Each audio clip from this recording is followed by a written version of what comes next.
A palavra do Senhor, no livro de Atos, no início do livro de Atos, conta ali a história de quando Jesus foi arrebatado aos céus. Quando ele sobe, ele deixa os seus discípulos, e antes disso ele fala ali aos seus discípulos que ele enviaria ali o Consolador a todos aqueles, né, que aceitaram o Senhor Jesus, principalmente aos apóstolos. E a palavra fala no capítulo 2 do livro de Atos que na faixa de 120 pessoas estavam reunidas ali numa casa, e sobreveio naquela hora ali um vento como um vento impetuoso, né, e soprou sobre aquela casa, de sorte que todos que ali estavam começaram a falar línguas estranhas.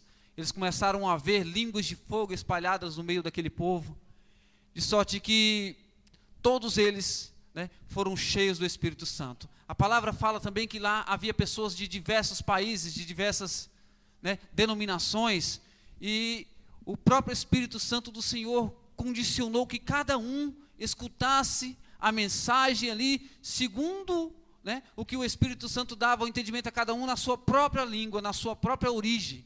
Então todos que ali estavam, né, romanos, pessoal da Frígia, da Cilícia, cada um tinha uma linguagem diferente, e esse próprio Espírito do Senhor fez com que cada um entendesse aquela mensagem, né, ali na sua própria língua.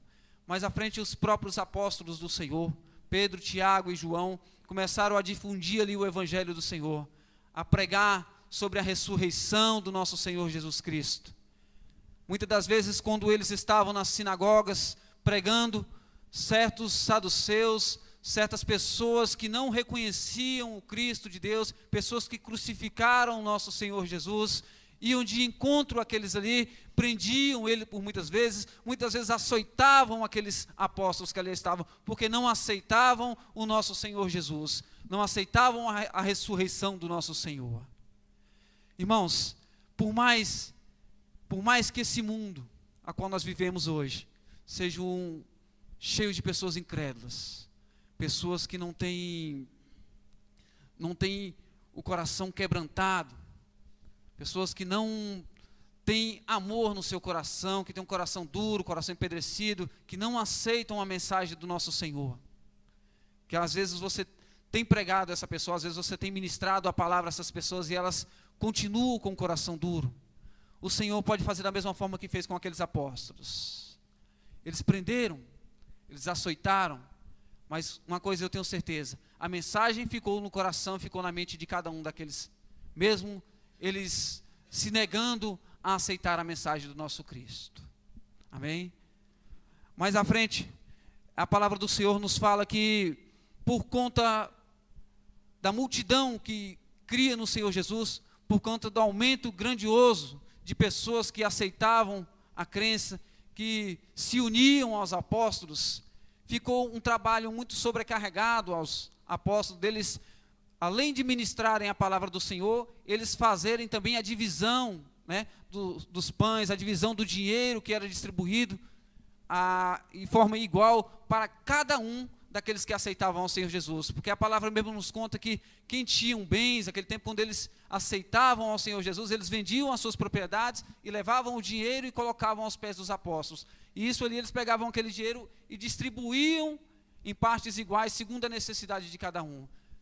Só que como eram muitas as pessoas que faziam isso, ficou um trabalho meio que sobrecarregado, e a palavra do Senhor fala que eles pediram que levantasse, que separasse 7 homens de muita fé, cheios do Espírito Santo, para que desse a ele esse novo trabalho, para que ajudassem a eles nesse trabalho. Nisso foram escolhidos 7 pessoas, dentre eles um que se destacou, do nome de Estevão. Creio que muitos aqui já conhecem a história desse homem, e esse homem, a palavra fala que ele era um homem cheio do Espírito Santo de Deus e de conhecimento. Certa vez esse homem estava ensinando no templo, e a palavra fala que certos legalistas, certos fariseus que não aceitavam, certos saduceus que não aceitavam a ressurreição, escutaram ali Estevão pregar a mensagem de Cristo, que Cristo ressuscitara dos mortos, que ele era o Filho de Deus. Nisso a palavra nos fala lá no livro de Atos que esses próprios inventaram histórias, arrumaram pessoas para poder profanar mentiras a respeito da vida de Estevão. A palavra fala que eles disseram que Estevão estava pregando contra a lei de Moisés e pregando contra as ordenanças de Deus.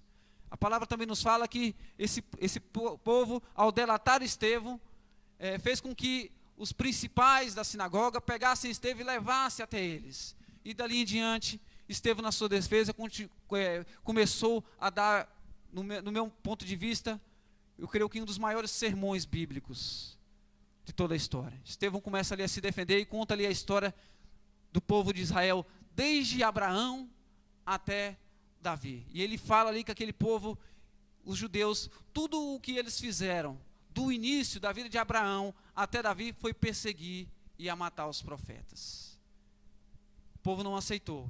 Naquela hora, enfurecidos, o povo rasgou as suas vestes, o povo se levantou, puxaram Estevão para fora da cidade e ali deu início ao primeiro mártir da igreja de Cristo. A primeira morte por Cristo Jesus.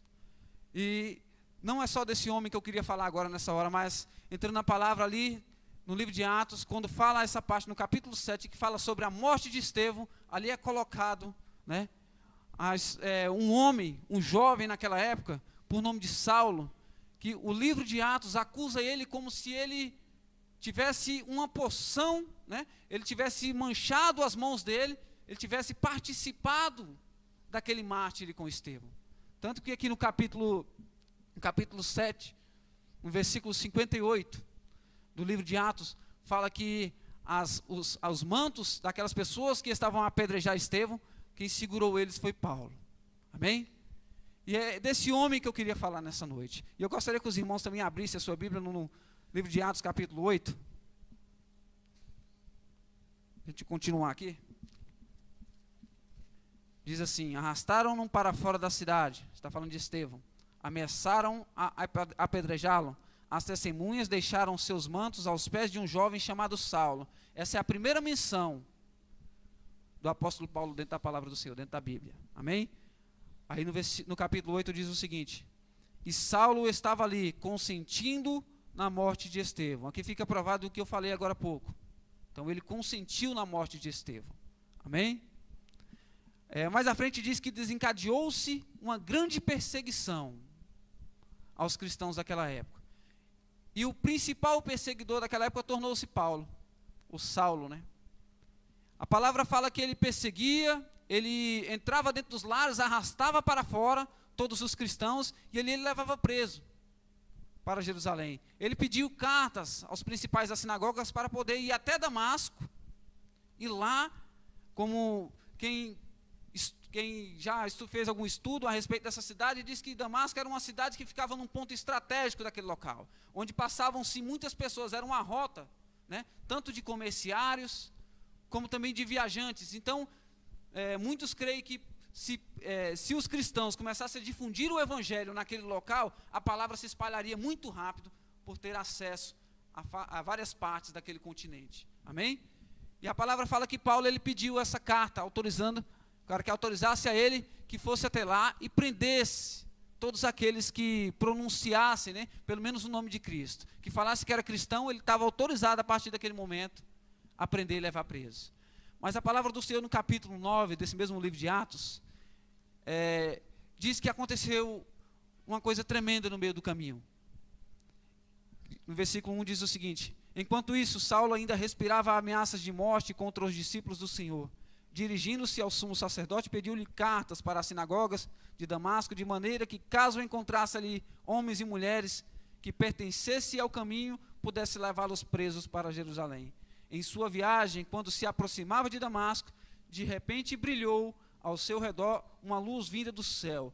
Ele caiu por terra e ouviu uma voz que lhe dizia: Saulo, Saulo, por que me persegue? Saulo perguntou: quem és tu, Senhor? Ele respondeu: eu sou Jesus, a quem você persegue. Levante-se, entre na cidade, alguém lhe dirá o que você deve fazer. Amém? Quem conhece essa história sabe que quando ele levantou-se do chão naquela hora ali, ele levantou sem a sua visão. A palavra fala que por 3 dias ele permaneceu assim. E que naquela hora o Senhor também pediu para que ele fosse até a casa de Ananias, na cidade, e que lá, e fosse até na casa de um certo Simão, na cidade e que lá apareceria um homem com o nome de Ananias e ele ia impor-lhe as mãos e ele recuperaria a visão. Assim foi feito conforme a mensagem do Senhor. Ele ficou aquele tempo todo ali sem comer, trancado, mas o coração dele já estava sendo mudado, estava sendo transformado, porque o próprio Senhor Jesus encontrara com ele no caminho. E ele nessa cegueira, ele nessa situação difícil a qual ele se encontrara, a qual o Senhor colocou ele, eu creio que ele teve muito tempo ali para meditar sobre o que ele fazia na sua vida, sobre a perseguição, sobre tudo o que ele tinha cometido. E nisso, quando aquele homem, Ananias, chega até ele e coloca a mão sobre os olhos dele e ele recupera a visão, ali não foi só uma visão natural, igual nós temos, que foi recuperada, mas ali também foi restaurada na vida dele ali uma visão totalmente nova. Ele, de perseguidor, ele passou a ser sujeito às ordenanças de Cristo. Então ali foi nascido ali um novo homem, uma nova criatura. Um homem que, de perseguidor, passou a ser seguidor e fiel mensageiro do nosso Senhor Jesus Cristo. Tem certas coisas aqui que não estão escritas na Bíblia, que os evangelistas não escreveram, mas que conta mais a fundo quem era esse apóstolo Paulo. A palavra fala que ele era benjamita, natural de Tarsis, na Ásia Menor, da ordem dos fariseus, foi educado em Jerusalém, era cidadão romano e provavelmente foi educado por Gamaliel, né? Por muitos estudiosos ensinar que Paulo era um homem rico, de família muito próspera, dá-se a entender que foi Gamaliel, né, que naquele tempo era como se fosse o que tinha mais entendimento, que tinha o maior conhecimento, então quem tinha muito dinheiro ia estudar com ele. Então estudiosos afirmam que Paulo foi aluno de Gamaliel, por isso ele era da ordem dos fariseus, como Gamaliel, o mesmo Gamaliel que intercedeu por Pedro e João, quando o povo queria matá-lo. Amém? E esse homem, provavelmente ensinado por Gamaliel, ele tem um encontro com o Senhor Jesus, e nova criatura, ele torna-se uma nova criatura naquele instante, uma pessoa que era totalmente, tinha um coração totalmente voltado, meu irmão, para as coisas da lei mosaica, ele cumpria todas as leis, ele era fervoroso, ele não deixava de fazer as suas leituras, ele não deixava de cumprir o que a lei mandara ele fazer. Portanto, talvez aí seja o maior destaque daquele homem, talvez seja isso que o Senhor tenha visto de mais interessante da vida daquele homem. E a palavra fala lá, quando ele está junto com Ananias, que o anjo do Senhor aparece a Ananias, e o anjo pega e fala ao Senhor que mostrará a Paulo o quanto ele deve de padecer pelo nome do Senhor Jesus. Então o Senhor está falando naquela hora ali, eu estou escolhendo esse homem porque eu sei da capacidade que ele tem, eu sei do que ele pode fazer, do que ele pode representar para mim. O Senhor, a cada um de nós, ele tem um chamado diferente, mas eu quero falar para vocês aqui nessa noite, que cada um aqui de nós aqui, ele sabe do seu potencial, ele sabe do que você pode fazer para o Senhor, e que você não está aqui nessa noite em vão, pois sabendo que o Senhor te conhece, sabendo que Ele te chamou, nós devemos tomar a mesma postura de Paulo. Paulo, a palavra fala que quando ele recuperou a visão, a primeira coisa que ele fez, ele foi para o templo, e ele lá ensinava na sinagoga de Damasco, e ele pregava a ressurreição de Cristo. O povo daquela sinagoga não entendeu, porque ele fora enviado, ele tinha pedido cartas para poder chegar até aquela cidade, para poder prender os cristãos. E ele aparece na sinagoga pregando a favor dos cristãos, pregando o evangelho de Jesus Cristo. Olha só que mudança. Então ele deixou aquele povo sem explicação, sem saber o que fazer. A mesma dúvida que teve com Ananias, quando Ananias que o Senhor pediu para Ananias ir até Saulo, Ananias pegou e retrucou e falou assim: Senhor, mas não é esse homem que anda perseguindo, matando, prendendo os cristãos? Creio que seja o mesmo pensamento também que aquele povo de Damasco teve. Amém? Glória a Deus. Esse mesmo apóstolo Paulo, ele tornou-se pregador e escritor dos evangelhos. ele, principalmente nas cartas de Romanos, ele nos dá conceitos mais claros sobre o que é o cristianismo, sobre qual é o proceder verdadeiro de um cristão. Então, graças a esse homem, as doutrinas que hoje nós seguimos, ele recebeu revelações diretas do nosso Senhor, e por isso estamos aqui hoje. Ele escreveu 14 cartas, o maior escritor de toda a Bíblia. Acho que não teve ninguém dos evangelhos, dos evangelistas, que escreveu como ele. E dessas 14 cartas, de Romanos até Hebreus, ele direciona a igreja, ele nos fala como devemos agir, ele nos condiciona, ele fala aonde nós devemos buscar força. Ele fez tudo o que o Senhor um dia planejou na vida dele. O Senhor confiou nele, falou assim: esse homem tem potencial, esse rapaz ele tem potencial. E ele não deixou a desejar. Nessas cartas, nas suas viagens peregrinas, nas suas viagens que ele fez por todos os continentes, na Ásia, na África, na Europa. Então esse homem, aonde quer que ele foi, ele honrou ao Senhor. Ele cumpriu o que o Senhor tinha separado ele para fazer. Amém? Mas, voltando ao texto ao qual nós lemos de início, ele fala que em um arrebatamento, ele não sabe se ele estava acordado, se ele estava dormindo, qual é o estado que ele se encontrava naquela hora. Mas ele fala que ele foi arrebatado ao terceiro céu. E diz que lá ele escutou coisas inefáveis ou indizíveis, coisas que não é lícito a todo homem ouvir.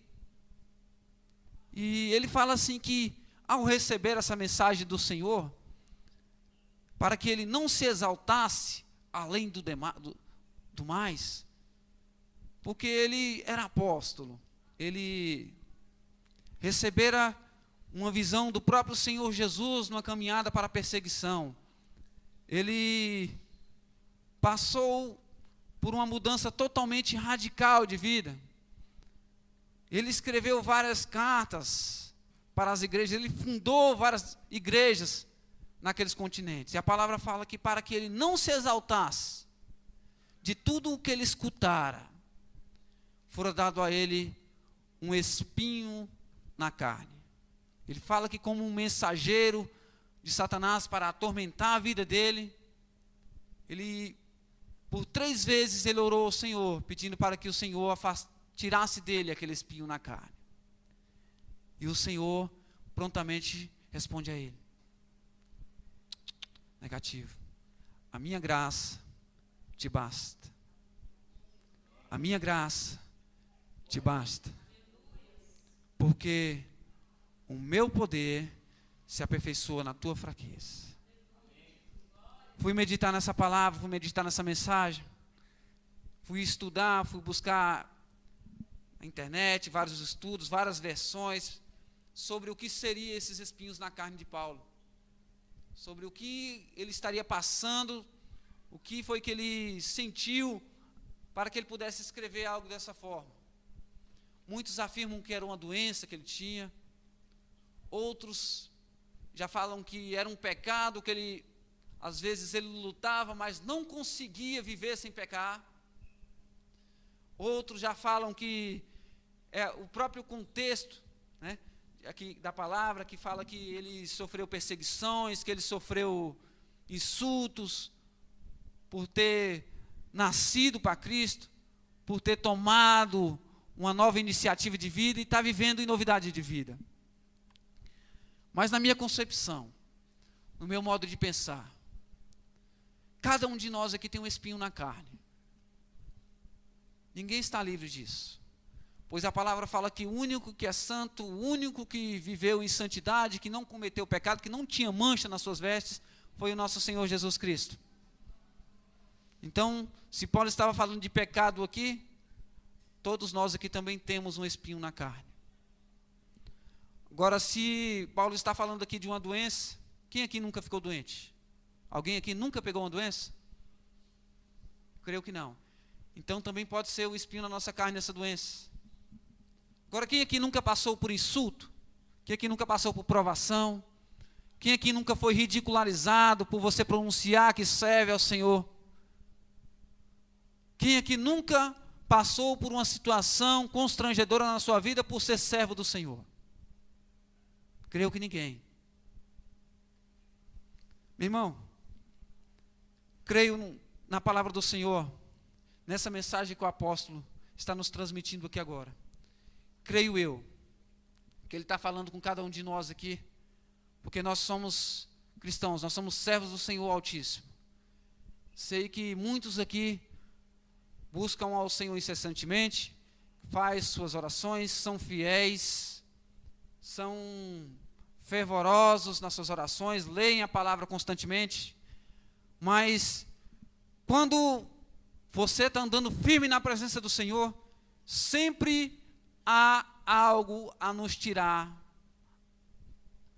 aquela paz. Sempre há algo que faz com que nós perdemos o foco do Senhor e atentamos mais para as coisas que nos afligem.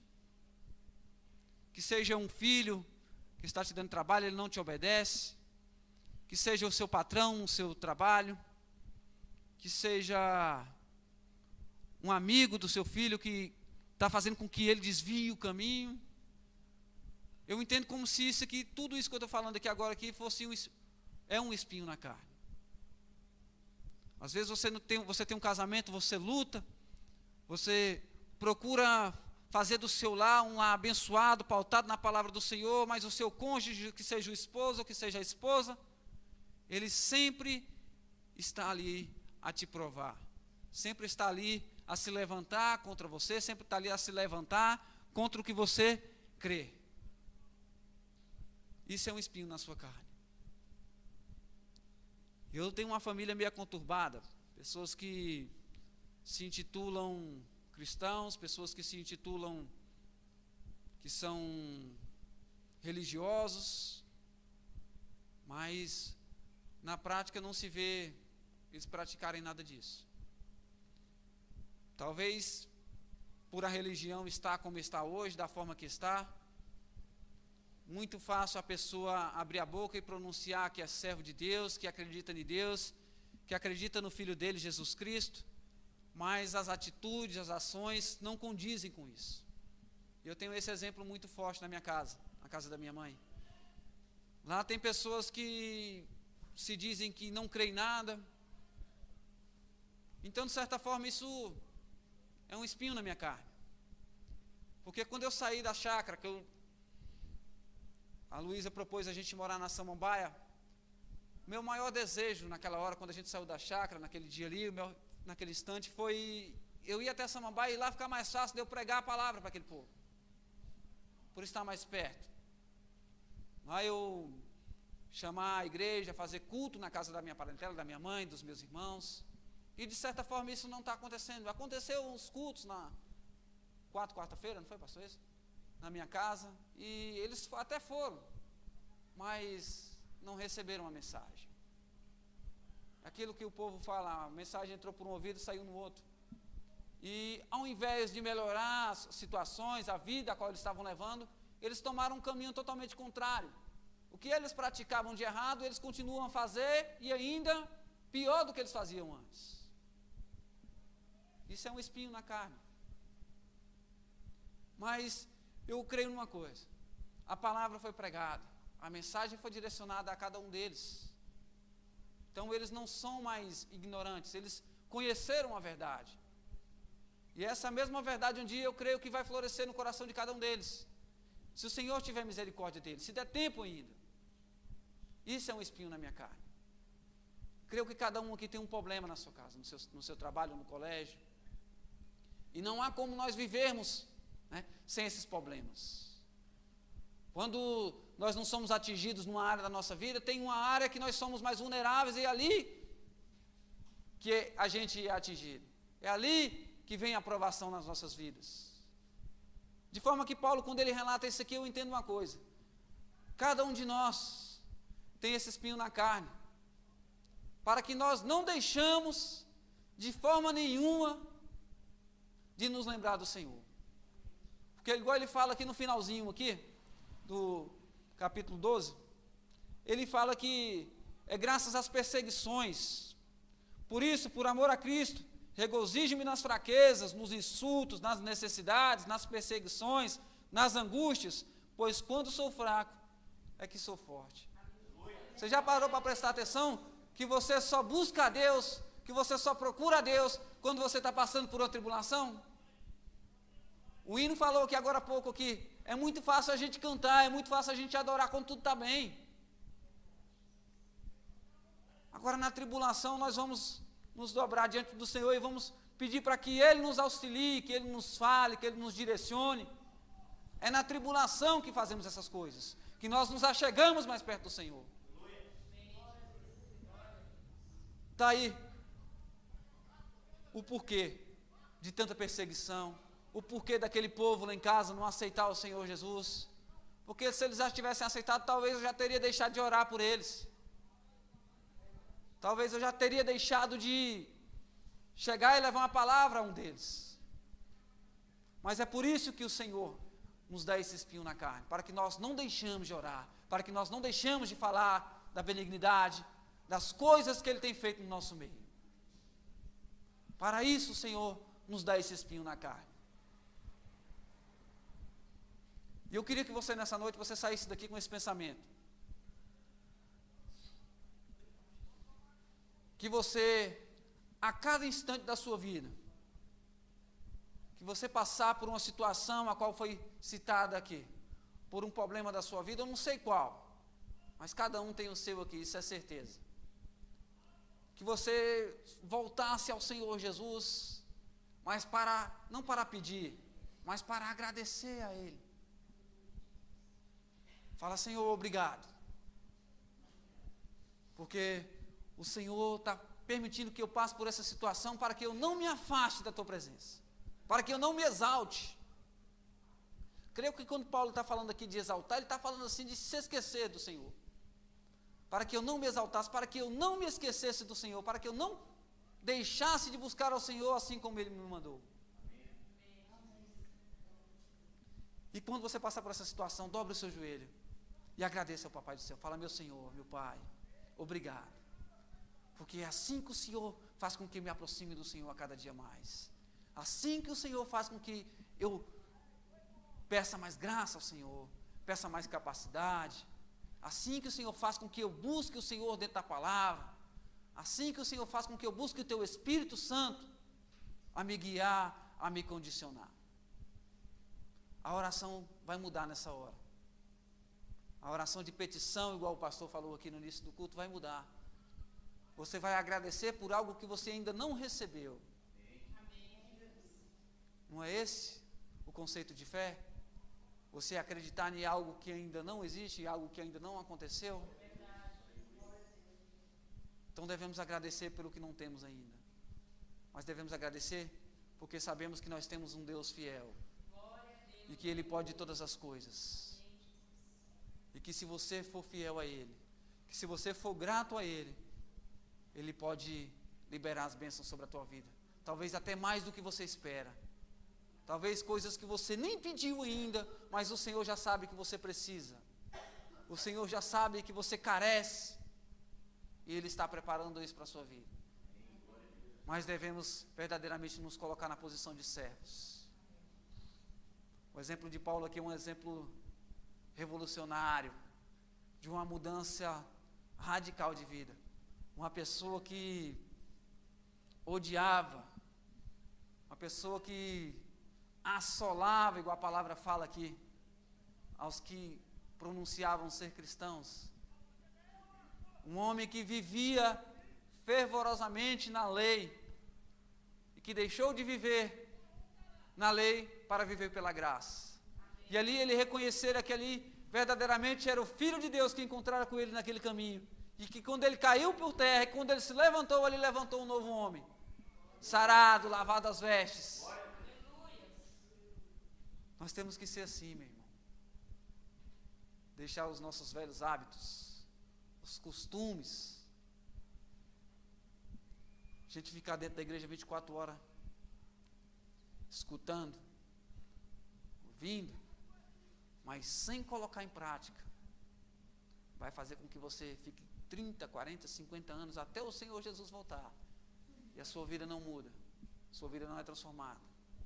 Porque você não começa a colocar em prática o que você aprende dentro da igreja.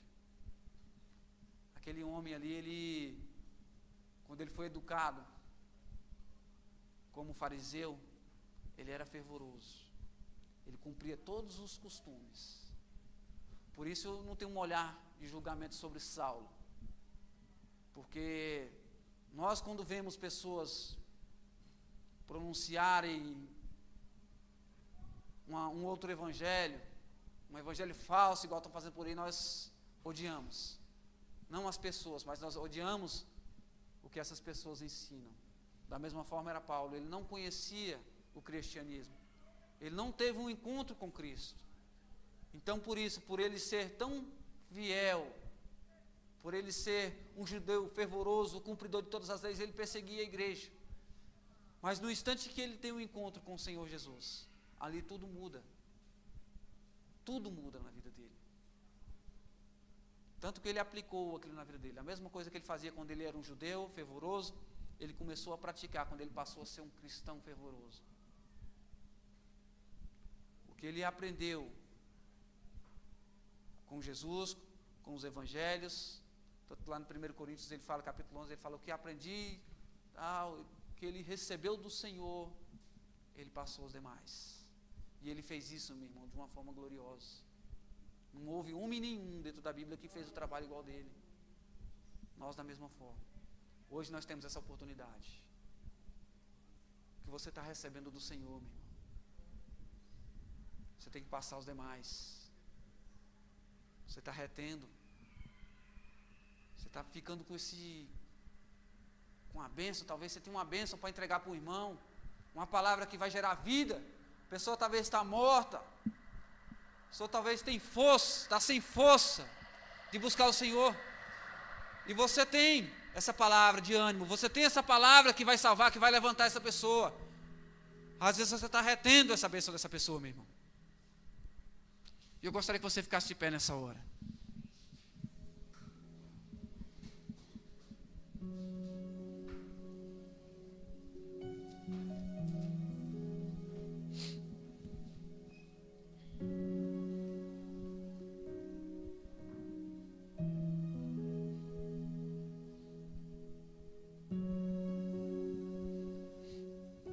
Coríntios 11, 23 diz assim: pois recebi do Senhor o que também lhes entreguei, que o Senhor Jesus, na noite que foi traído, tomou o pão,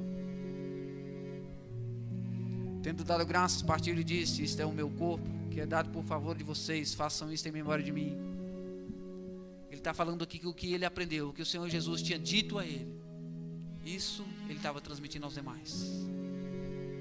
Você está aprendendo aqui todo domingo, a toda quarta-feira. Você está escutando aqui o Senhor falar com você: é assim que deve se proceder. Esse mundo está dessa forma aqui porque não conhece a mim. Somos cristãos verdadeiros? Somos servos do Senhor Jesus Cristo? Por que nos negamos a fazer o trabalho de um evangelista, a fazer o trabalho de um discípulo do Senhor Jesus Cristo? Por que nós retemos a palavra que salva, a palavra que dá vida aos demais? O povo você pode até sofrer perseguição, injúria, igual o Paulo sofreu, mas você tem que se alegrar nisso, porque Deus te levantou para isso. Deus nos levantou para sermos adoradores. O Senhor me ungiu para pregar boas novas, que é o que o profeta fala. Nós estamos fazendo isso, meu irmão? O que se vê por aí afora são pessoas enganadas, pessoas enganosas, que não tem o discernimento verdadeiro da palavra. E cabe a cada um de nós a tirarmos a capa do olho desse povo. Cabe a você a manter a ministração da palavra dentro da sua casa, a manter a ministração da palavra no seu trabalho, a manter a ministração da palavra na sua escola, na faculdade. É um trabalho que foi direcionado a cada um de nós. Não é só ao pastor, não é só ao obreiro, não é só ao evangelista. É a cada um de nós. Ide por todo mundo, pregai o evangelho a toda criatura. Quem crê será salvo, quem não crê será condenado. Talvez o Senhor te coloque numa ocasião a qual Ele espera de você pregar a mensagem a alguma pessoa. Se você se nega a fazer isso, igual está escrito lá no livro de Tiago, capítulo 4, se não me engano, versículo 17, aquele que sabe fazer o bem e não faz, comete pecado. Você está pecando. E um dia isso vai ser cobrado de você. Porque o Senhor te colocou naquela situação, naquela hora, naquele local, para você ministrar a palavra para alguém. Para você falar para alguém que Jesus, o Cristo, Ele vive. Ele ressuscitou dos mortos. E hoje Ele muda vidas, hoje ainda Ele faz milagres no nosso meio. E Ele quer transformar a vida desse irmão que está do seu lado. Não se negue não, meu irmão. Comece a mudar a sua vida. Feche seus olhos.